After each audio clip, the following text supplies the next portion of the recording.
ଓମ୍ ହଂ ହନୁମତେ ନମଃ। କ'ଣ ଆପଣମାନେ ଆପଣଙ୍କ ସନ୍ତାନଙ୍କୁ ନେଇ ଚିନ୍ତିତ ଅଛନ୍ତି? କ'ଣ ଆପଣ କେତେ ପ୍ରଯତ୍ନ କଲେ ମଧ୍ୟ ଆପଣଙ୍କର ସନ୍ତାନ ପରିବର୍ତ୍ତନ ହେଉନାହିଁ? କ'ଣ ଆପଣଙ୍କର ସନ୍ତାନ କୁସଙ୍ଗରେ ପଡ଼ି ଆପଣଙ୍କର କଥାକୁ ବାରମ୍ବାର କାଟି ଦେଉଛି? କ'ଣ ସେ ପଢ଼ିବା କିମ୍ବା ଖାଇବାରେ ବିଶୃଙ୍ଖଳା ସୃଷ୍ଟି କରୁଛି?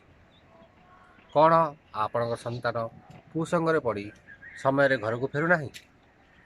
ଆପଣ ସେଥିପାଇଁ ବହୁତ ପ୍ରଯତ୍ନ କଲେ ମଧ୍ୟ କ'ଣ ଆପଣ କୌଣସି ସୁଫଳ ପାଇନାହାନ୍ତି? ତାହେଲେ କରନ୍ତୁ ମୋର ଏହି ଛୋଟିଆ ପ୍ରତିକାର। ଆପଣମାନେ ଜାଣିପାରିବେ ଯେ କେଉଁଭଳି ଭାବେ ଏହା କାମ କରୁଛି ଓ ଆପଣଙ୍କ ସନ୍ତାନ ପରିବର୍ତ୍ତନ ହେଉଛି।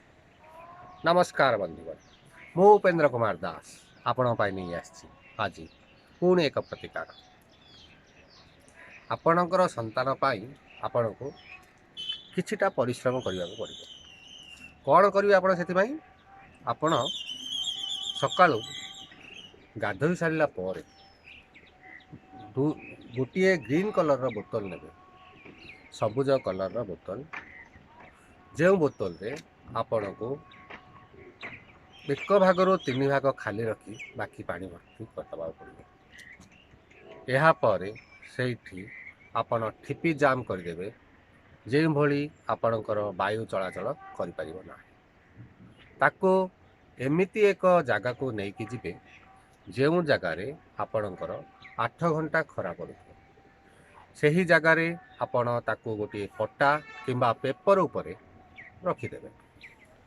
ରଖି ସୂର୍ଯ୍ୟ ଦେବତାଙ୍କୁ ନିଜର ସନ୍ତାନର ସୁପଥଗାମୀ ହେବା ପାଇଁ ପ୍ରାର୍ଥନା କରିବେ ଏବଂ ନିଜର ଦୁଃଖ ଜଣାଇବେ ଏବଂ ସେ ପେପର ଉପରେ ସେହି ବୋତଲଟିକୁ ରଖିଦେବେ। 8 ଘଣ୍ଟା ପରେ ଯାଇ ସେହି ପାଣି ବୋତଲଟିକୁ ଘରକୁ ନେଇ ଆସିବେ। ଏହା ଆପଣଙ୍କର ସନ୍ତାନ ପାଇଁ ଉପଯୋଗ ହୋଇଗଲା। ଆପଣ ତାକୁ 1 କପ୍ ଖାଲି ପେଟରେ 2 ଥର ସେହି ବୋତଲରୁ ପାଣି କାଢ଼ି ପିଇବାକୁ ଦେବେ। 2 ଦିନ ପରେ ପୁଣି ଆପଣଙ୍କୁ ଅନ୍ୟ ଏକ ବୋତଲ ରଖି ଏହି ପ୍ରକାରର କରିବାକୁ ପଡ଼ିବ ଏବଂ ପୁଣି 8 ଘଣ୍ଟା ପରେ ଆଣି ତାକୁ 1 କପ୍ ପାଣି ଖାଲି ପେଟରେ ଦିନକୁ 2 ଥର ଦିଅନ୍ତୁ। ଏହିପରି ଆପଣ କିଛି ଦିନ କଲା ପରେ ଦେଖିବେ ଆପଣଙ୍କର ସନ୍ତାନ ଧୀରେ ଧୀରେ ଶାନ୍ତ ହେବାରେ ଲାଗିଛି। ଆପଣ ଦେଖିବେ ଆପଣଙ୍କ ସନ୍ତାନ ଆପଣଙ୍କ କଥା ଶୁଣୁଛି। ଆପଣ ଦେଖିବେ କେତେ ଆପଣଙ୍କୁ ପରିମାଣର ତାକୁ ଶାନ୍ତ କରିବାର ଅଛି। ତାପରେ ଆପଣ କିଛି ଦିନ ବନ୍ଦ କରିଦିଅନ୍ତୁ।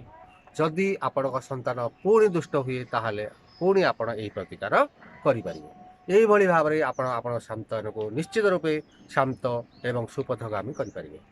ଆପଣ ମୋର ଏହି ପ୍ରତିକାରଟି କରି ଦେଖନ୍ତୁ। ଧନ୍ୟବାଦ।